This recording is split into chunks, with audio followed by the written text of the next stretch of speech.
Concertation politique en perspective du dialogue national, le premier acte posé, les termes de référence identifiés, les positions dégagées, la classe politique divisée. Que retenir? Le bien commun à partir des premiers éléments de fast-track avec le ministère de l'Urbanisme, zéro déchet, PSE vert en termes de construction d'espaces de citoyenneté. La problématique de la circulation des modèles, exemple du port de voile à l'école Jeanne d'Arc, faudra-t-il réinterroger notre laïcité et notre vivre ensemble? Comment identifier les problèmes globaux de nos institutions sociales et politiques pour plus d'efficacité et d'efficience? Serigne Morsar, docteur en sociologie à l'université Gaston Berger de Saint-Louis et de Strasbourg en France, analyse et décortique toutes ces questions. Ce sera dans Objection de ce dimanche 12 mai 2019 à partir de 10h sur la 98.5 et sur l'ensemble du réseau synchronisé de Sen Radio. Objection, c'est l'émission politique de la rédaction animée par Bayou Marguet.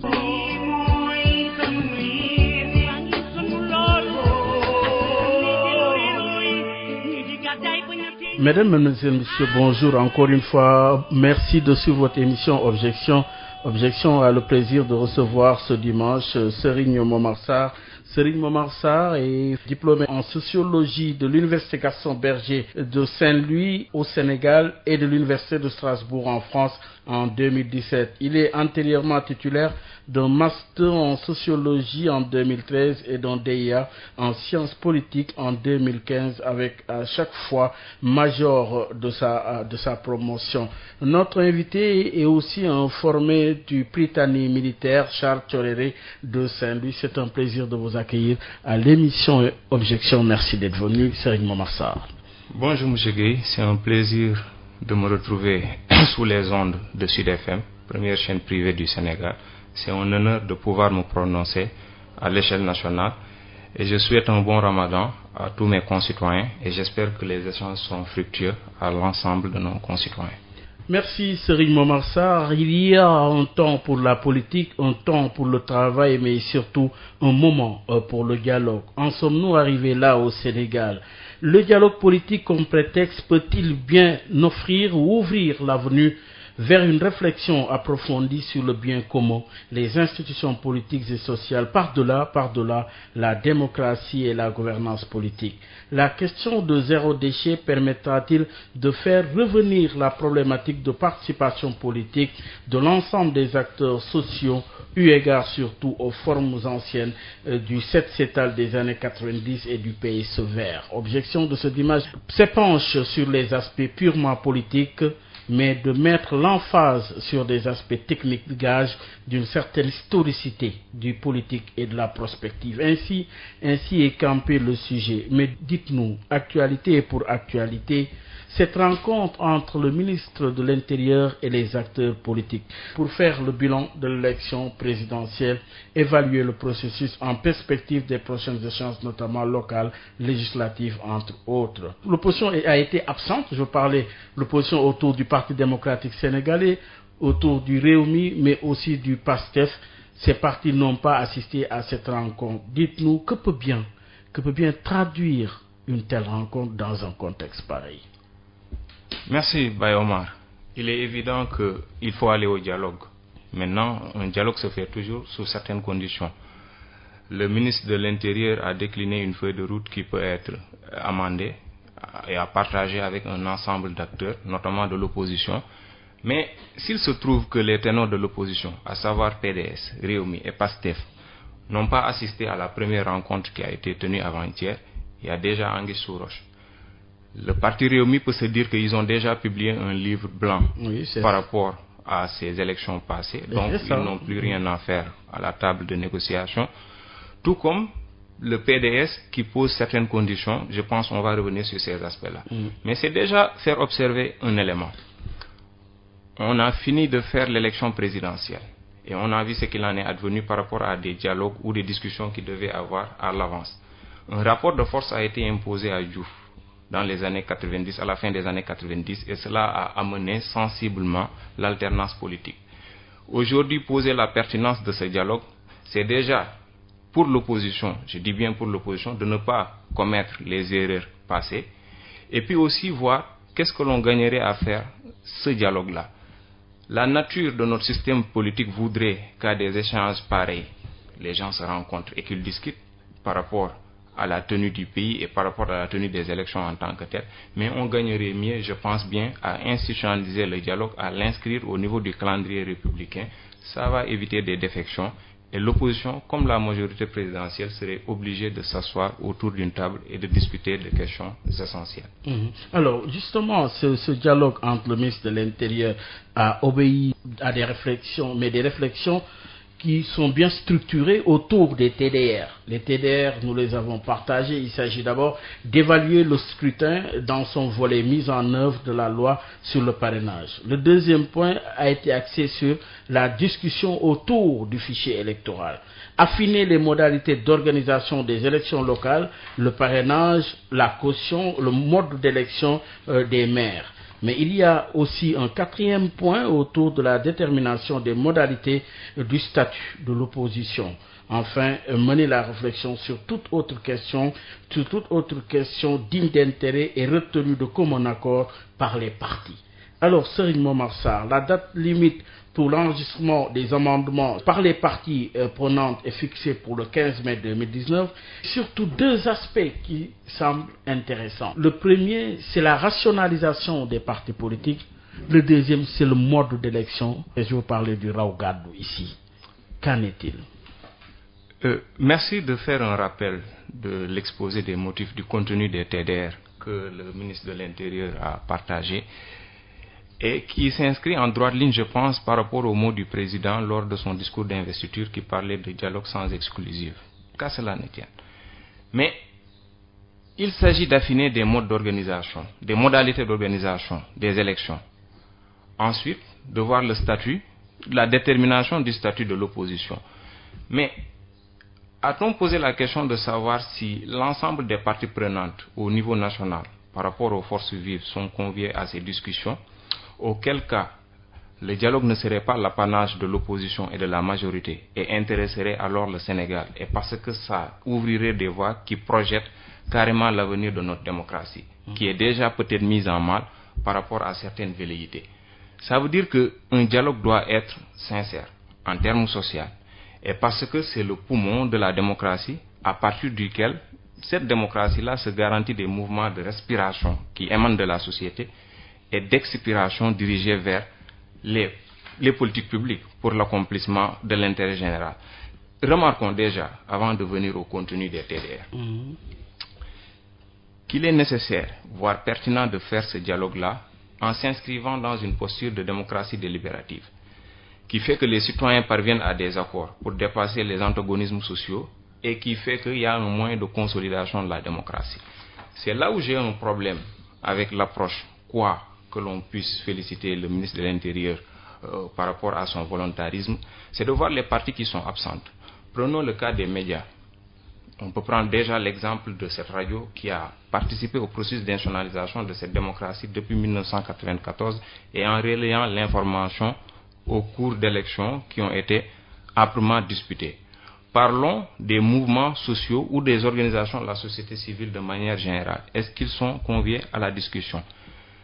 Toutes ces choses étant observées, si l'on revient à la rationalisation des partis politiques et à voir le mode de scrutin, ça voudra dire qu'il faut replacer fondamentalement les partis politiques dans leur rôle, dans leur fonction première, et puis ensuite de voir que le mode de scrutin majoritaire, que l'on appelle Raw Gaddu dans notre conscience populaire, pose des problèmes de la tyrannie de la majorité. Et auquel cas, il faudrait arriver à des principes délibératifs dont je faisais mention et qui permettent à un ensemble de citoyens de trancher sur des aspects qui les intéressent au quotidien et notamment sur des questions de proximité qui touchent aux élections locales. Mais là aussi, faudrait-il pas faire le distinguo entre concertation et dialogue? Ne pensez-vous pas qu'il est différent du dialogue qui est appelé à être tenu, c'est-à-dire le 28 mai par le chef de l'État? Merci Baye Omar pour cette précision. Si tant est que j'ai commis un petit amalgame. Dialogue politique, dialogue national, en prélude du dialogue national. Parce que le véritable dialogue, on peut être d'accord que ça doit être le dialogue national. Même s'il y a un préalable à faire au niveau des questions politiques. Aux forces vives. Aux forces vives de la nation. A été posée, oui. On peut revenir sur ça. Et l'ouvrir aux forces vives de la nation, je pense, c'est dans l'optique de discuter de la tenue des politiques publiques et de cette perspective du président de la République qui voudrait qu'il y ait plus d'équité territoriale et plus d'équité sociale. Mais pour les aspects purement politiques, par rapport au dialogue politique, j'en fais grandement mention, puisque de tous les dialogues qu'on a eu à observer, peut-être c'est le type de dialogue qui était plus en vie et qui est une certaine anomalie de notre démocratie. Anomalie dans quel sens? Dans le sens où c'est comme une démocratie qui chante plus qu'elle ne produise. Parce que la démocratie procédurale, qui ne concerne que la tenue régulière des élections, phagocyte un peu la démocratie qui est réelle et qui est substantielle et qui doit consacrer le bien-être des individus. Et sous cet aspect-là, il faudrait donc que ces acteurs-là tombent d'accord qu'il faut des cadres expressifs pour que la population se retrouve dans ces discussions-là et que ce ne soit pas une confiscation entre des professionnels politiques. Et donc, le dialogue dans le système politique de manière globale peut être productif si l'on adopte cette perspective-là, et parce que, comme vous venez de le dire, l'ensemble des forces vives seront interpellées au cours de ces discussions-là. Il est clair qu'il y a un calendrier qui est donné pour aller vers ce dialogue national-là, mais c'est juste pour amener les acteurs à faire valoir un peu les intérêts supérieurs de la nation, comme on a l'habitude de dire. Alors, toujours dans cette même perspective, par rapport à ces initiatives, mais dites-nous, qui en a intérêt véritablement? C'est une grosse question. Qui a intérêt? Je dirais que tout le monde. Tout le monde a intérêt à ce que ce dialogue-là puisse être tenu. Et quand je dis tout le monde, c'est notamment le peuple sénégalais. Mais d'abord, la majorité présidentielle. Pourquoi? Pour au moins 4 raisons, je dirais.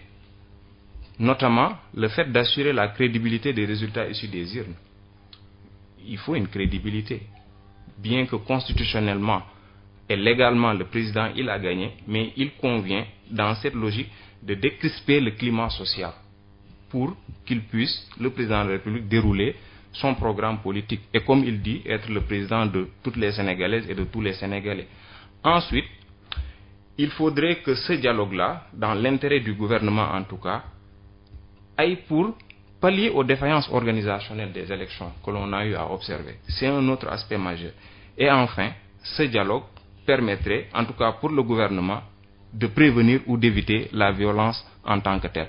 Ça fait que le peuple va s'y retrouver nécessairement. Et ça fait qu'on va saluer le volontarisme du parti au pouvoir. Et ça fait que l'opposition qui pratique encore la chaise vide devrait prendre toute sa responsabilité. Et qu'à cela ne tienne, il faudrait réellement réfléchir aux fonctions des partis politiques. Et pour l'opposition, vous avez parlé de l'intérêt pour le parti au pouvoir, pour la coalition présidentielle et pour l'opposition maintenant. Pour l'opposition, il faut voir quelle est leur plateforme revendicative. Oui, parce que vous les avez déclinées tout à l'heure. Vous avez parlé, par exemple, pour le PDS, les conditions. Le PDS pose des conditions. Oui, donc, comme la libération à la fois de Karim Wade et de Khalifa Sall. Vous avez justement parlé aussi de PASTEF autour d'Ousmane Sonko. Vous avez parlé de Réumi, de Idrissa Seck. Maintenant, il y a justement cette grosse problématique de l'exigence d'une personnalité neutre, consensuelle, respectée. Qu'en est-il? Certains acteurs de l'opposition ont raison de demander cette condition pour qu'il y ait dialogue. Mais permettez-moi de rappeler qu'avant les échéances électorales passées, de février 2019, des dialogues étaient annoncés, on avait désigné une personnalité, disons neutre, respectée. Excellence Seydouba, l'ambassade. Oui, l'ambassade de Seydou Nourouba, si je ne m'abuse. Oui. Mais qu'est-ce qu'il en est advenu? Maintenant, il reviendra, je pense, ou en tout cas je ne sais pas, à la majorité présidentielle de désigner cette personne, ou bien l'opposition proposera une personne. Il ne faudrait pas que cette personne-là soit proposée et qu'au bout du compte, que certains se recusent encore une fois. Ça veut dire aussi implicitement qu'un dialogue doit faire valoir la confiance mutuelle. De part et d'autre. De part et d'autre. C'est l'intérieur demander à ce que l'opposition ne puisse plus appliquer la politique de la chaise vide. Bon, disons sans doute il a raison. Il a raison dans le sens où un dialogue ne doit pas être un monologue. Donc, ça ne doit pas être un dialogue de sourds et il ne serait pas intéressant que la majorité présidentielle se retrouve parmi elle-même, ou bien que il y a certes l'opposition, mais enfin, l'opposition d'une moindre partie, et non pas des ténors comme j'avais énoncé tantôt. Et donc, sous ce rapport-là, ben, enfin, on ne peut pas aussi forcer trop l'opposition à venir au dialogue. Ont-ils un intérêt à venir au dialogue? Ce qui est manifeste, c'est que la majorité présidentielle en a. Maintenant, dans l'intérêt du peuple sénégalais en tant que tel, l'opposition doit prendre part. Puisqu'on est, disons, comme l'a annoncé le président de la République, et si tant est qu'on peut y croire, au niveau d'un dernier mandat qui veut faire de la priorité les jeunes et de la réforme de l'administration. Donc il faudrait que l'on tombe d'accord sur ces aspects-là, sur certains aspects, un consensus fort qui permet de décliner des politiques publiques de manière prospective et puis aussi en ayant une certaine vision stratégique qui décline un projet de société. Et pour cela, on a besoin de tout le monde. De tout le monde, mais sur la base, par exemple, de cette revendication autour, justement, de la mise en place d'une personnalité neutre, forte et respectée, consensuelle. Est-il nécessaire d'en arriver là? Je pense, si c'est une condition, le ministère de l'Intérieur ou le ministre de l'Intérieur en tant que tel peut y sacrifier. Parce qu'il récuse le ministre de l'Intérieur. Le fait de récuser le ministre de l'Intérieur n'est pas nouveau sous nos cieux. Je pense que c'est depuis le dernier ministre de l'Intérieur sous Abdoulaye Wade. Ousmane Ngom, pour ne pas le nommer. Donc c'est récurrent. Pourquoi récuser le ministre de l'Intérieur en tant que tel? Le président, il est libre de nommer qui il veut à ce poste-là, du reste qui est stratégique. Pour l'organisation des élections. Pour l'organisation des élections. Pour autant qu'on peut avoir confiance à notre système administratif, il ne saurait y avoir de problème à ce niveau-là. Mais des suspicions subsistent. Maintenant, quitte à réformer alors, ce que je donnerai comme modeste contribution, le ministère de l'Intérieur en tant que tel, qu'il se limite à des aspects purement administratifs par rapport à l'administration territoriale et aux collectivités territoriales, donc à la gouvernance locale en tant que telle, et en participant au processus de déconcentration et de décentralisation même, de manière profonde et de manière aboutie. Et maintenant, peut-être, les forces de l'ordre qui se trouvent au niveau de ce ministère-là puissent être réaffectées au niveau du ministère des Forces armées. Je ne sais pas, on pourrait aller vers ça. Et cette personnalité-là qui occuperait ce ministère-là peut être exempt de s'occuper des questions purement électorales. Dissocier les deux? Oui. Si on doit en arriver là, on peut en arriver là puisque le Sénégal est un modèle démocratique qui doit à chaque fois se renouveler, se réinventer et aller vers des décisions fortes pour que définitivement nous soyons ce modèle-là que tout le monde attend de nous. Donc créer un ministère qui ne s'occupera uniquement de l'aspect élection. C'est possible. Et s'il n'y a pas élection? Non, je ne dis pas qu'il faut créer ce ministère-là parce qu'on l'a vu avec Wade. C'est d'enlever cette charge à la personne que constitue le ministre de l'Intérieur. Et comme cela, il n'y aura plus de bisbis entre les différents acteurs. Sinon, on sera toujours amené à parler de ces dialogues-là et ce sera un éternel recommencement. Alors, quel temps on aura pour les problèmes publics et donc pour la satisfaction de l'intérêt général en finalité? Alors, pour être précis, aujourd'hui, il faut par exemple dissocier, c'est-à-dire quoi réellement? Créer une direction, un département ou quoi réellement? De ce qui pose problème au niveau de ce ministère-là, ce n'est pas que l'organisation des élections en tant que telle, mais la mobilisation des forces de l'ordre. Ah oui. Vous avez vu à chaque fois, s'il y a marche ou contestation extérieure, etc., peut-être ce ministère-là, en tout cas, il a la compétence, il a les prérogatives de les mobiliser, mais l'opposition décrit à chaque fois qu'il y a usage disproportionné de la force ou bien les forces de l'ordre sont utilisées de manière peu adéquate. Enfin, il faudrait dépasser ces aspects-là. Et maintenant, quitte à décrisper un peu le ministère pour qu'il s'occupe uniquement des questions administratives. Et faire quoi à la place? Amener ces éléments-là au niveau du ministère des Forces armées.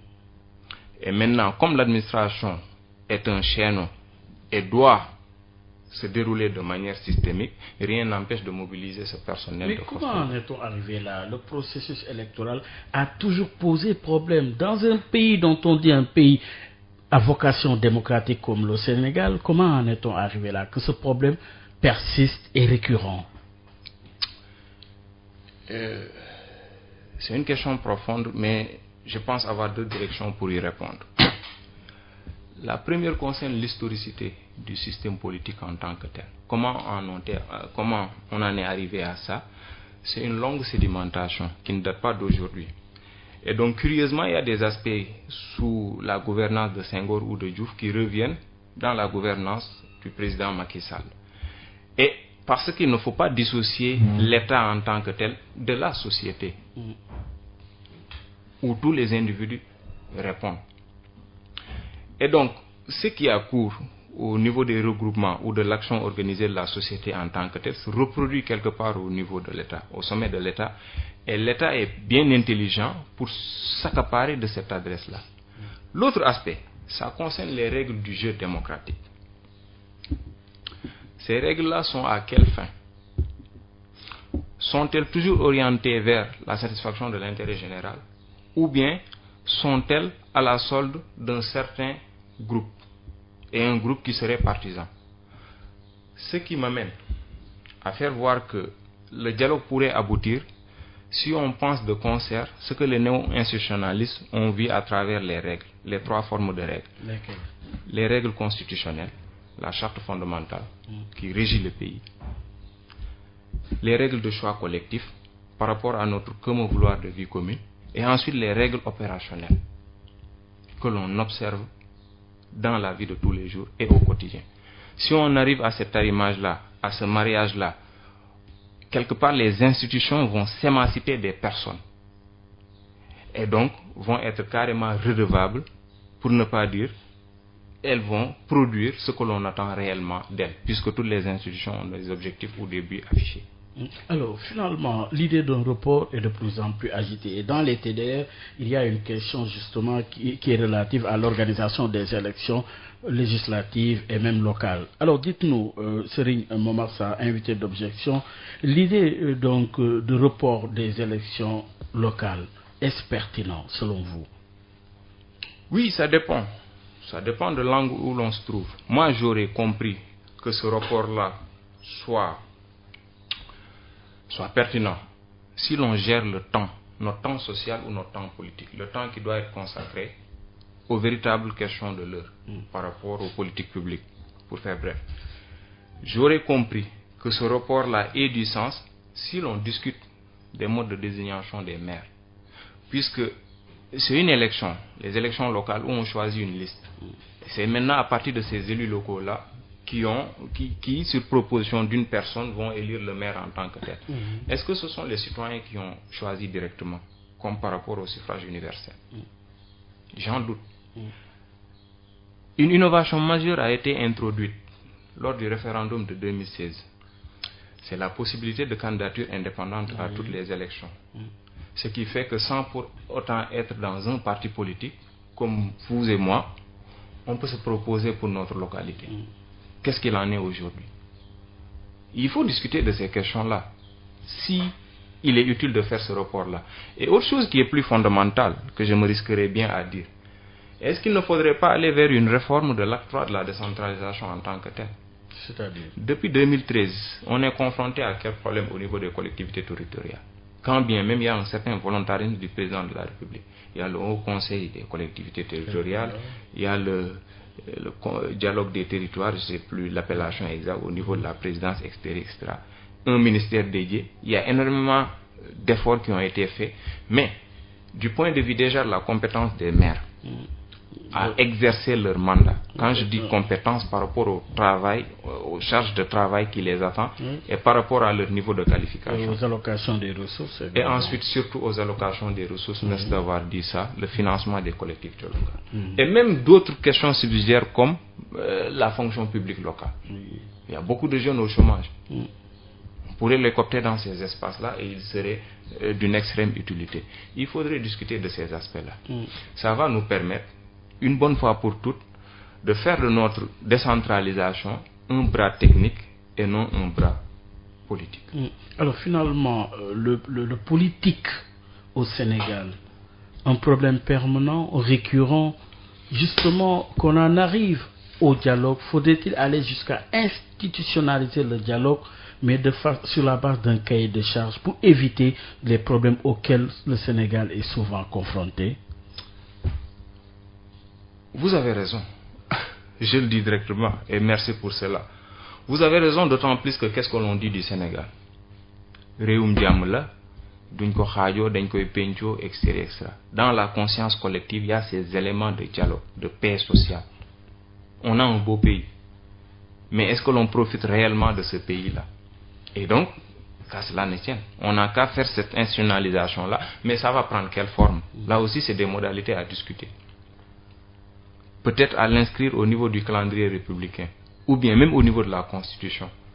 Peut-être ça réglerait le problème de vouloir faire des dialogues et que l'on ne rencontre pas les personnes avec qui dialoguer, ou bien que certains posent des conditions. Parce que là aussi, c'est un problème. Par exemple, pour le PDS qui pose certaines conditions pour participer à ces dialogues-là, je dis que là-bas, il ne s'agit plus de dialogue, mais plutôt de négociation. Et là, ça ressemble à autre chose. Pour vous rappeler que vous suivez votre émission Objection qui reçoit Serigne Momar Sarr.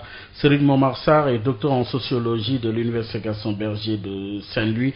Il est également docteur en sociologie de l'Université de Strasbourg en France, titulaire d'un master en sociologie en 2013 et d'un DEA en sciences politiques en 2015.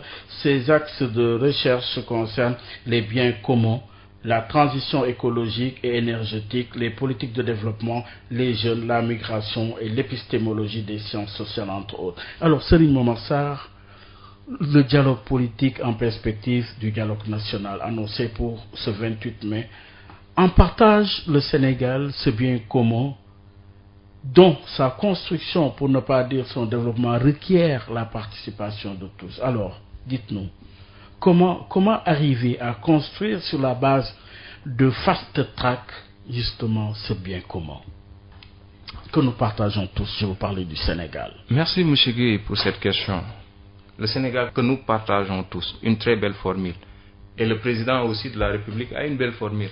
Le Sénégal à cœur. Et je pense que nous avons tous le Sénégal à cœur. Le Sénégal pour tous et par tous. Le Sénégal pour tous et par tous. C'est de très belles formules. Seulement, est-ce qu'il y a une réappropriation? Comment devrait-on en arriver là? Parce que tout le monde ne se sent pas impliqué à la chose. Pourquoi?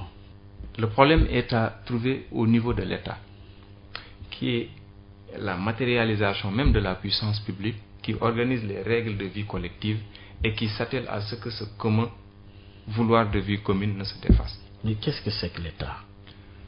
L'État, c'est cette grande institution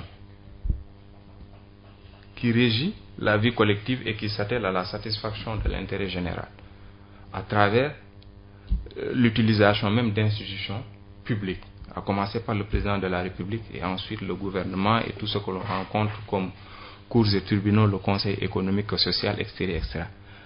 Le propre de l'État, ou la raison d'être de l'État, c'est le fait que vous et moi et tout le monde, on a aliéné une part de notre liberté, de notre souveraineté. Et auquel cas, cette souveraineté-là doit être prise en charge par une autorité suprême. Et cette autorité suprême qui se trouve être cette institution-là doit en contrepartie être redevable à l'ensemble de la population. On est d'accord sur ces termes. Mais si on est dans un État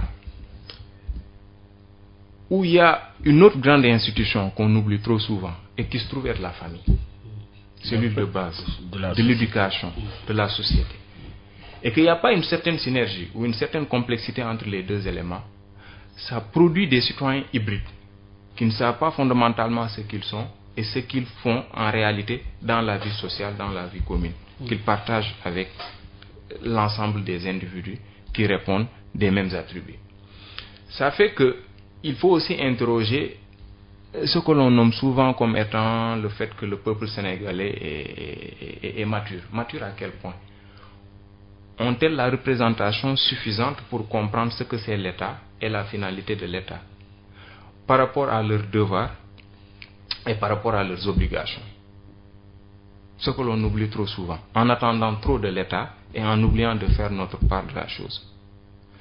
Cet État qui est un bien individu et donc à ce titre un bien commun, qui fait que personne ne peut se l'approprier seul, et qu'à ce titre, même s'il y a une certaine rivalité, le coût est trop cher pour qu'une partie s'en approprie. Il faudrait aller vers des projets de société qui intéresseraient tout le monde. Le président, dans sa déclinaison de fast track, veut, je pense bien, une certaine efficacité et une certaine efficience de l'action gouvernementale. Maintenant, la chose est extrêmement importante et extrêmement grave même. Ah oui? Oui. Pourquoi? Du fait que on doit être dans ce temps de l'action dont parle le président de la République, qui doit s'atteler à une gouvernance sobre et vertueuse. Parce qu'on a encore revu cela au niveau de la phraséologie gouvernementale, notamment lors de son discours d'investiture, du 2 ou du 3 avril, si je ne m'abuse. Et maintenant, le fait de supprimer le poste de Premier ministre, on évite à aller vers des aspects purement politiques pour le décrier, et en faisant notamment référence aux expériences passées, notamment sous Senghor, depuis la douloureuse épisode avec Mamadou Dia. Mais je pense qu'il y a des aspects positifs. Ah oui? Oui. Lesquels?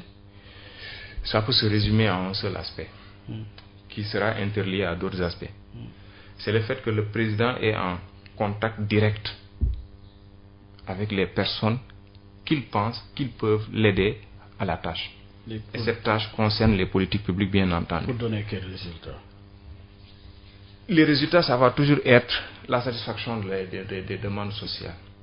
Des demandes sociales, curieusement, qui ne sont pas qu'alimentaires ou syndicales, mais aussi qui sont éthiques. Ce que l'on oublie trop souvent. C'est plus clair, oui. Éthique par rapport à une gouvernance qui doit être accompagnée ou qui doit s'accompagner des règles de la morale. Fast track. Parce que la raison d'être. Fast track, il faut bon, enfin, on peut épuiser déjà cette question. Parce que dans mon entendement de ce fast track là, il faudrait une science qui l'accompagne. Oui. De quelle science il s'agit? Quelle science? Merci. Oui. Le président, depuis qu'il est en place, il ne cesse de parler de la réforme de l'administration. D'ailleurs, il faut saluer... Pour aller très vite et plus vite. Pour aller très vite et plus vite. Il faut saluer son volontarisme. Depuis qu'il a fait l'audit de la fonction publique, la rationalisation des dépenses publiques, les directeurs généraux, leur salaire extérieur, etc. Le forum de l'administration tenu en 2016, c'est des efforts qu'il faut saluer. Mais l'entourer de science veut dire quoi? Il faut déjà régler un problème majeur au niveau de la science administrative. C'est 3 approches que l'on utilise et qui peuvent être d'une grande utilité au président de la République en tant que tel. La première, ça concerne l'analyse stratégique pour situer les relations de pouvoir. Oui, parce qu'un État aussi matériellement existe parce qu'il y a un pouvoir politique. Et ce pouvoir politique-là est certes défini par la Constitution de manière institutionnelle et donc hiérarchisée, mais aussi s'illustre à travers les rapports inter et individuels. Et pour cela, il faut les gérer au sein d'une administration. C'est le président qui en a la responsabilité. Pour que le pouvoir ne soit pas diffus, ou bien qu'il y ait trop de pouvoir, et donc qui fait que c'est une force qui s'exerce au niveau des individus, et non pas une excroissance de ce qui peut être attendu des politiques publiques. Un autre aspect qui concerne cette science administrative, ça concerne ce que les néo-institutionnalistes pensent de la relation qu'il doit y avoir entre le régime politique et son environnement. Son environnement va se trouver être la société en tant que telle. Et il me semble qu'on a un peu abordé ces aspects-là tantôt lorsque vous parliez d'historicité. Ici, il s'agit de voir le référentiel de l'État du Sénégal et de voir, par rapport à notre héritage socio-culturel, qu'est-ce que l'on peut tirer qui puisse nous aider à la tâche quotidienne, de manière globale. On a eu un système performant peut-être avec la révolution Torodo, ou bien même au code d'honneur des Tiedo. Qu'est-ce qu'on a fait par rapport à notre quotidienneté? Il y a des éléments qui peuvent nous servir, ou bien du modèle islamo-wolof de l'État en tant que tel. C'est des éléments qui peuvent servir à la gouvernance en tant que telle. Oui, mais comment et dans quel cadre? Ça, il appartient au président de la République de le mettre en musique. De le mettre en musique parce que c'est la Constitution qui lui a donné ce pouvoir-là que de devoir se charger de conduire la politique de la nation. Maintenant, je vais poser une question toute banale. C'est est-ce que le président se fait suffisamment aider? C'est une question provocatrice. Il a les moyens. Il a les moyens, il a les ministres, etc. Se faire aider. J'ai discuté avec un collègue, il me dit, il faut voir les conseils de ministres passés. À chaque fois, le président, il dit, le président réitère, le président rappelle. Quand il réitère, quand il rappelle, ça veut dire qu'il l'avait dit. Et est-ce que le travail a été fait derrière? Il y a un besoin d'évaluation ou quoi? Bon, pas qu'un besoin d'évaluation, mais que lui-même qu'il se rende compte que les instructions qu'il est en train de donner sont respectées. Sinon, il sera fort surpris de la contestation qui peut émaner du corps social. Ah oui? Oui. Parce que à son niveau, il peut considérer que tout va bien. Or, peut-être il y a toujours des attentes de réponse, parce que les demandes sociales n'attendent pas. Mais qu'est-ce qui fait ça finalement? Là, il faut interroger la responsabilité de tout un chacun. Oui, de tous les citoyens que nous sommes. Déjà, quel rapport nous avons avec la chose publique? L'électricité que nous consommons au niveau des établissements publics, l'eau que nous consommons au niveau des établissements publics, comment nous traitons la rue? Je pense que chacun est déjà responsable, mais aussi ce qui fait la force d'un ministre, c'est parce que c'est une autorité publique qui est investie dans certains pouvoirs de régulation par rapport à un domaine donné. Donc ce sont les premiers responsables. Et ça me permet de revenir à cette suppression du poste de Premier ministre. Ils sont en contact direct. Le président peut contrôler ce mouvement-là, ou bien en tout cas ne pas perdre trop de temps. Mais ça risque d'être une surcharge quand même à gérer à son niveau. Et là, c'est un risque à faire valoir. Il y a un dernier aspect que je voulais soulever tantôt, quand je disais que ce fast track-là doit avoir une certaine science, une science administrative. C'est l'approche systémique.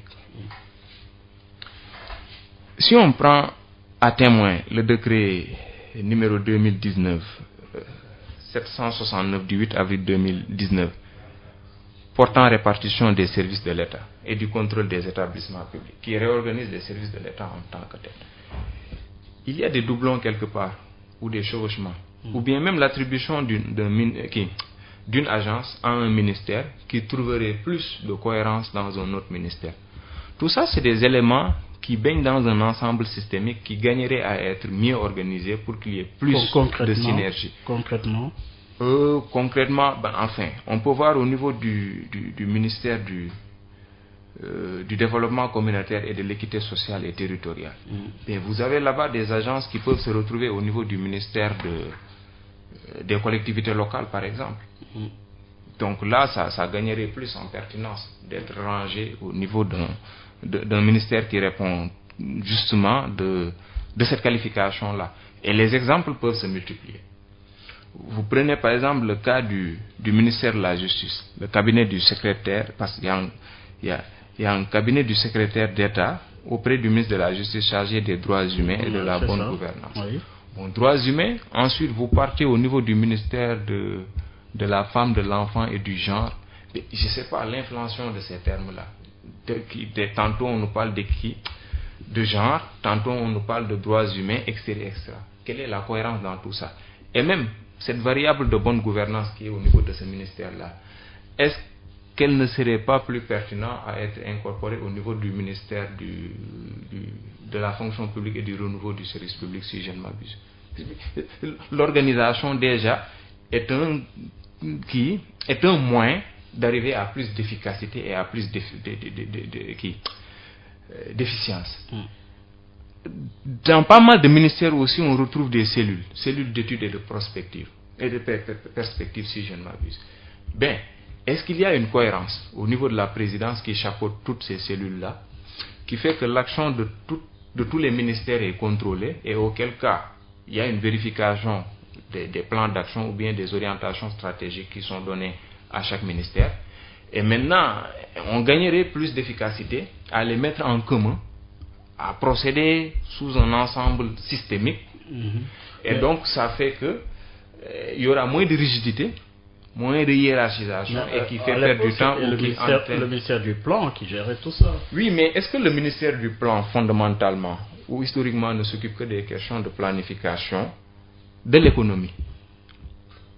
Et non pas de planification des politiques publiques de manière générale. Je pose la question, je ne suis pas sûr. Je sais qu'à l'époque de Diouf, il y avait un ministre du plan en tant que tel, carrément, si je ne m'abuse, Ibrahim Sall, enfin, si je ne me trompe pas. Je ne sais pas, il faudra voir. Il y a aussi une structure qui est très respectée au sein de cet État-là. Le BOM, le Bureau d'organisation et de méthode. Quel est réellement son rôle dans tout ça? Si tant est qu'il ne se limite pas à être une mythe, mais bon, à être une valeur ajoutée au niveau de l'action gouvernementale. De toute façon, le président, il a les moyens. Maintenant, le fait de se faire suffisamment aider, c'est d'aller vers la concrétisation de ce qu'il appelle équité territoriale et justice sociale. Équité territoriale et justice sociale dans la mise en œuvre, mais aussi cette question, cette grosse problématique sur l'interrogation autour justement de nos politiques publiques. Zéro déchet, rendre propre le pays, comment à partir de ce à quoi on assiste, le ministre de l'Urbanisme et de l'Hygiène publique qui s'active avec justement les démembrements de l'État aujourd'hui, quelle est l'évaluation et comment relever ce défi de l'heure? Zéro déchet. C'est un très bon concept que l'on doit s'approprier. Et il faut déjà saluer le volontarisme du ministre de l'Urbanisme, M. Fofana. Mais faisons un petit rappel historique, Baye Omar, si vous le permettez bien. C'est le fait d'abord de saluer le président depuis son discours d'investiture qui a parlé de ce zéro déchet, et je pense même du PSE vert, et donc de protéger nos quartiers, de rendre propres nos quartiers, nos villages, nos villes extérieures, etc., et d'améliorer notre cadre de vie de manière globale. C'est vrai que le Sénégal offre un visage hideux par rapport à la salubrité, les ordures. Et ce n'est même pas beau à voir si tant est que nous soyons le pays de la teranga, de l'hospitalité, par rapport au tourisme qui participe pour une grande part au niveau de notre PIB. Tout ça, ce n'est pas joli, on est d'accord. Et c'est curieux, parce que, par nature, le Sénégalais, il est propre. Il est très correct et très élégant à voir. Maintenant, qu'est-ce qui fait qu'au niveau des rues, on n'a pas ce que l'on a au niveau des maisons? Il y a une certaine représentation derrière. Il faut même l'entendre de manière extensive pour voir que c'est la chose publique qui n'est pas réappropriée par les citoyens. Oui, mais maintenant, imputer cette responsabilité-là à qui? À qui? De toute façon, l'État est toujours responsable, parce que c'est la puissance publique. Et c'est lui qui a la charge. Antérieurement, vous parliez de la responsabilité des citoyens également, maintenant, qui n'est pas écartée. Oui. Quand je commence par l'État, c'est parce qu'il a les prérogatives de puissance publique. Et qu'il est fort pour cela, et qu'il a tous les moyens pour ça. On est d'accord? Maintenant, pour le cas des citoyens et des acteurs sociaux, pour être plus direct, je vais en venir à ce point-là. Un simple rappel historique. Prenez le cas du Rwanda, que l'on vend comme modèle, en tout cas sur bien des aspects. Il y a ce que l'on nomme là-bas l'Umuganda. Umuganda, en langue kenya-rwandais, qui est la principale langue du Rwanda, ça signifie le pilier de la maison. Et c'est une journée de travail communautaire qui est obligatoire pour toute personne, je pense âgée de 18 ans à 60 ans, pour chaque samedi, le dernier samedi de chaque mois, entre 8h et 11h. C'est un travail communautaire qui rassemble l'ensemble de la population, à moins que vous soyez excusé. Parce que c'est bien institutionnalisé et c'est inscrit dans la Constitution depuis 2007, dans la Constitution rwandaise. Même le président de la République prend part à ces activités-là. Et c'est le lieu où la décentralisation est carrément expérimentée parce que les élus locaux et les populations en tant que telles se rencontrent à la fin de chaque journée pour discuter de questions qui les concernent, de questions de partage, de solidarité et de construction de leurs choses publiques à eux. Maintenant, le Rwanda. Et cette expérience-là est datée de la période précoloniale. Même si du temps du régime de Juvenal Habyarimana, ça a été un peu instrumentalisé par rapport à ce que l'on a connu en 1994 et qui est un souvenir douloureux. Mais ça a été bien réactualisé de manière très pédagogique et de manière très intelligente, en faisant face à la situation. Mais est-ce que ce travail-là est fait au Sénégal? J'en veux pour preuve, et vous l'avez mentionné, les mouvements de Set-Setal des années 1990, vous en êtes témoin. Et vous avez vu quels résultats cela a produit. Set-Setal, être propre et rendre propre. Et curieusement, ce n'était pas que des Set-Setal par rapport à la dégradation de l'environnement urbain, mais Set-Setal par rapport à la dégradation des mœurs politiques. Tout ce qui était lié à la corruption, à la prostitution, en tout cas de tous ces aspects, de tous ces aspects que l'on retrouve au niveau de la vie publique et qui n'enchantent guère un pays. Donc c'était un double volet. Mais quand l'État du temps de Diouf, qui avait même fait de son mandat en priorité les jeunes, a voulu s'accaparer de cette question de cette Set-Setal-là et à vouloir l'institutionnaliser d'une certaine manière. Et à l'époque, chaque quartier vraiment était mobilisé. Oui, il paraît, était mobilisé pour ces opérations, on embellissait, etc.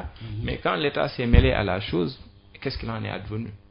Nous, ma génération, n'a pas vu ça. Maintenant, ces formes-là sont actualisées, n'ont jamais quitté l'espace public sénégalais. Regardez nos murs, les graffitis. Les jeunes y expriment leur participation politique. C'est le Dazibaos. Oui, leur citoyenneté en tant que telle. Les murs sont très expressifs. Et expressifs par rapport à des futurs non advenus, de ce qu'ils voudraient que notre espace public soit. Et voyez les figures politiques qui sont représentées. Et ça renseigne quoi pour vous? Ça renseigne du fait que les jeunes s'occupent à leur manière de la chose publique par rapport à une certaine participation politique. Et maintenant, c'est l'État qui doit faire l'effort de s'approprier la chose de manière intelligente. On est d'accord que c'est à l'État de réguler. Le ministre de l'urbanisme, du logement et de l'hygiène publique a depuis, il n'a pas cessé, en tout cas de s'évertuer à la chose. Et je pense pas plus tard qu'avant-hier, le 8 mai, le 9, autant pour moi, il était à Diourbel pour mettre en place les conférences territoriales sur l'hygiène et le désencombrement. Oui, et puis il a annoncé la mise en place de comités locaux. Merci, Omar. Oui. C'est là où j'aimerais en venir. Pourquoi mettre en place des comités locaux si l'on sait qu'il y a les organisations communautaires de base, de jeunes et de femmes, sur lesquelles on peut s'appuyer? Les ASC, les GIE de femmes. Ils ne sont pas exclus. Mais maintenant, il faut éviter ce que les socio-anthropologues nomment l'empilement des institutions. Au lieu de partir des institutions sociales qui sont déjà disponibles et de faire un savant dosage et travailler avec eux, créer des comités locaux que l'on va confier à des personnes qui auront une certaine lourdeur et qui peuvent ne pas satisfaire le travail attendu. Parce que aussi ça c'est un problème, le relais. Or, ces organisations communautaires sont déjà au niveau de ce travail-là. On peut en rassembler une foultitude, même jusqu'aux daïras, jusqu'aux églises. Ils ont cette discipline-là. Et je pense que c'est des choses qu'ils expérimentent. Les étudiants, à quoi ils servent s'ils rentrent chez eux pendant les vacances? Toutes ces personnes-là doivent être mobilisées. Même les retraités qui se trouvent dans nos maisons. Puisque la chance que l'on a, c'est toujours de les avoir dans les maisons et de ne pas les amener dans des maisons de retraite comme dans d'autres pays. On peut toujours les mobiliser. Ils ont encore la force. Pas la force de l'âge, mais la force de vie et la force d'analyse qui puisse accompagner les jeunes. Notre service civique national, à quoi il nous sert fondamentalement? Et j'en profite, on parle bien du concept d'armée-nation. Est-ce que notre armée est suffisamment mobilisée pour les questions sociales? On en parle à chaque 4 avril. Vous êtes mieux placé, non? Ben oui.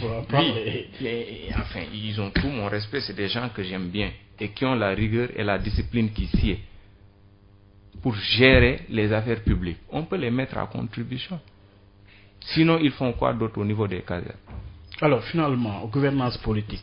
Oui. Au niveau du ministère de l'urbanisme, là, il s'agit de s'organiser et de prendre ce capital-là pour acquis. Même les officiers à la retraite, on peut les mobiliser pour la tâche. Ils sont si dévoués et ils connaissent bien l'intérêt de ce pays. Ils ont l'âme et l'amour de ce drapeau-là pour faire ce travail, même de manière bénévole. D'organisation. Tout est question d'organisation et d'implication. D'implication que de mobilisation, tout azimut. Oui, je suis tenté de dire. Oui, alors, la question de la gouvernance, de façon générale, la gouvernance publique aujourd'hui, est-ce un problème dans notre pays, fondamentalement?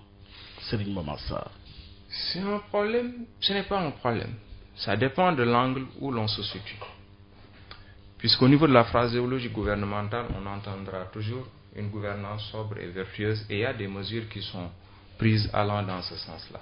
Mais je peux me permettre de dire qu'il y a une certaine ambiguïté de cette gouvernance publique.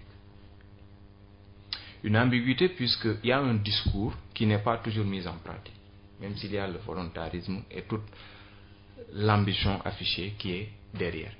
Ça veut dire quoi? Qu'on est au cœur de la décision publique qui ne doit pas être obsédée par la recherche de gains électoraux et l'évitement de sanctions électorales, mais plutôt vers la mise en œuvre des politiques publiques par rapport à la déclinaison des problèmes qui en sont les moteurs. Et à ce niveau-là, il convient de parler d'imputabilité et d'accountabilité. Imputabilité de ces institutions politiques. Parce qu'au niveau de nos institutions politiques, il me semble relever 3 problèmes qui sont interliés. Le premier, ça concerne la crise de l'autorité publique. Il faut avoir le courage de le dire. Le deuxième, ça concerne l'absence de sanctions. Je suis désolé de le dire. Le troisième, ça concerne le défaut d'ascétisme moral. C'est des éléments. Au niveau de notre société, on a les moyens de les avoir, de les faire valoir. Mais que curieusement, par rapport à une certaine génération ou à une certaine manière de faire, l'État n'est pas suffisamment inspirant pour que l'ensemble du corps social s'accorde à l'essentiel et à travailler vers cette gouvernance publique ou politique. Parce qu'il faut éviter que la chose soit simplement la chose de l'État, mais que la chose soit la chose de tout le monde. Cette fameuse res publica. Alors, aujourd'hui, la démocratie, ça s'évalue, la gouvernance également. Quels sont les grands défis aujourd'hui de l'heure pour le Sénégal? On parle d'un taux de 6,2% en termes de croissance. Qu'est-ce qu'il faut aujourd'hui en termes de défis pour aller de l'avant, encore de l'avant, pour un Sénégal émergent? Merci Baye Omar. Pour un Sénégal émergent, ça nous intéresse tous. Ce qu'il faut, c'est de régler notre problème sur le vivre ensemble. On est en train d'éluder des questions sociales ou de passer à côté sur des aspects cruciaux qui remettent drastiquement en cause notre commun vouloir de vie commune, pour ne pas dire la nation sénégalaise. Il ne s'est pas passé peu de jours qu'une question a été maladroitement agitée. Ça concernait le port du voile dans une institution privée catholique au Sénégal. Et j'ai été sidéré de voir que le débat a vite viré vers des aspects religieux. Au Sénégal, où on n'a pas ce problème-là, où on ne devrait pas avoir ce problème-là. Ça veut dire que quelque part, on n'attaque pas de front les problèmes qui se posent. On essaie toujours de maquiller et de laisser passer. Ça risque de se retourner contre nous. Ce qui fait que il faut que ce pays soit réformé. On ne parle que de la réforme de l'administration, mais de la réforme en tant que telle de l'État, qui est plus globale que l'administration, puisque l'administration n'est qu'un aspect de l'État. Mais la réforme aussi de la société en tant que telle. On a un pouvoir religieux que l'on néglige souvent. Et ce vivre ensemble-là ne peut être réfléchi qu'en prenant le courage de voir la laïcité, ce qu'elle signifie réellement au Sénégal et comment on devrait la prendre. Et quitte à revenir à la Constitution, de la réécrire pour qu'elle reflète nos valeurs et qu'elle évite qu'il y ait des déphasages dans notre manière de faire au quotidien.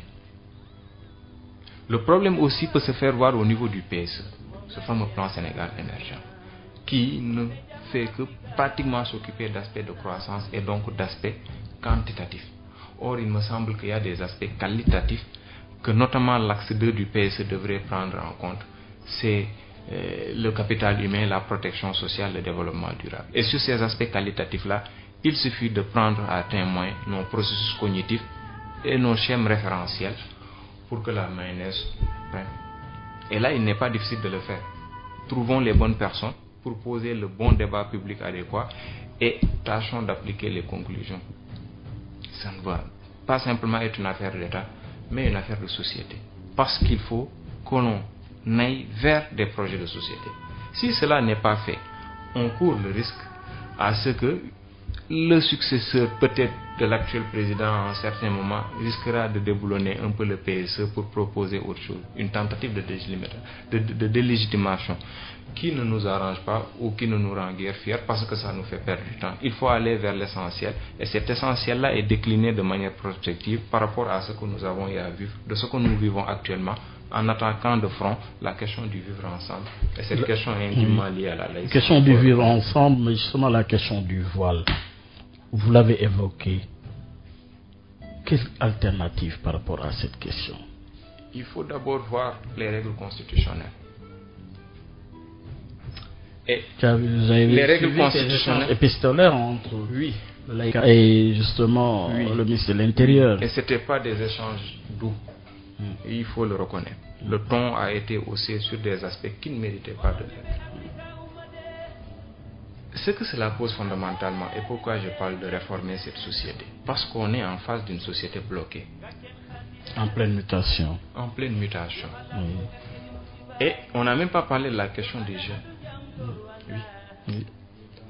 Les jeunes, par rapport à leur poids démographique, doivent avoir toute priorité sur les politiques que l'on doit mener. Fort heureusement, le président l'a annoncé. Mais les jeunes, est-ce que l'on a fini de parler de leur processus de construction identitaire, de leur processus de socialisation en tant que tel, du numérique qui est en train de façonner notre société? Plus que de façonner, d'amener une certaine mutation qui n'est pas contrôlée. C'est l'utilisation des réseaux sociaux. Il faut que l'on y prenne garde. Quelles mesures? Mais surtout des jeunes, qu'est-ce qui les traumatise? C'est le fait d'être vieux sans jamais être jeune. Ou bien le fait d'être éternellement jeune. Ils ne peuvent pas basculer vers l'âge adulte qui est consacré par le mariage, faute de quoi? De ressources. Faute de ressources par rapport à quoi? Le sous-emploi. Pour ne pas dire la précarité de l'emploi. Et tout cela fait que l'ensemble des jeunes que vous voyez aujourd'hui sont dans la lutte des places. Et ça motive les comportements qu'ils ont. Une jeunesse à qui on demande trop. Et à qui est-ce que l'on fait beaucoup pour elle. Et j'en finis parce que j'avais pris pour prétexte la question sur le voile. C'est parce qu'il faut revoir notre modèle d'éducation à partir de la cellule familiale. Quelle forme d'éducation on a par rapport à quel modèle? Et pour preuve, il faut que l'on revienne à la restauration de la conscience historique. Pour reprendre un peu chez Anta Diop. Le président, je pense, a fait mention de ces éléments-là. Mais le débat national, je pense pour le 28 mai, etc., devrait s'occuper de ces questions-là. Sinon, on le renvoyerait au clan grec et ça va se retourner un jour ou l'autre contre nous. Et le tout pour déboucher sur le comment vivre. C'est là où nous sommes tous interpellés. Et c'est là où j'ai des ressources limitées pour y répondre. Parce que c'est le corps social qui doit se prononcer par rapport à des personnes légitimes et qui ont la connaissance et l'expérience. Serigne Momar Sarr, merci. Je vous remercie pour m'avoir donné ce privilège de m'exprimer. Oui, identifier les problèmes globaux de nos institutions sociales et politiques. Là est la grosse problématique. Pour rappeler qu'il était notre invité, Serigne Momar Sarr, il est docteur en sociologie de l'université Gaston Berger et de l'université de Strasbourg, c'est en France. Il est antérieurement titulaire d'un master en sociologie en 2013 et d'un DEA en sciences politiques, c'est en 2015, avec à chaque fois major de sa promotion. Serigne Momar Sarr, vos axes donc de recherche concernent les biens communs, la transition écologique, les politiques de développement, les jeunes, la migration, l'épistémologie des sciences sociales. Il a à son actif plusieurs articles et communications scientifiques. Enfin, notre invité est un ancien champion de débat interuniversitaire et ancien représentant d'étudiants. Il s'investit beaucoup dans le service de la communauté, notamment à travers la formation en technique de débat au style universitaire et parlementaire et l'accompagnement des organisations communautaires de femmes et des jeunes. Le profil était celui de l'emploi pour ce qui est d'objection de ce dimanche. Mesdames et messieurs, c'en est tout. Excellente suite de programme.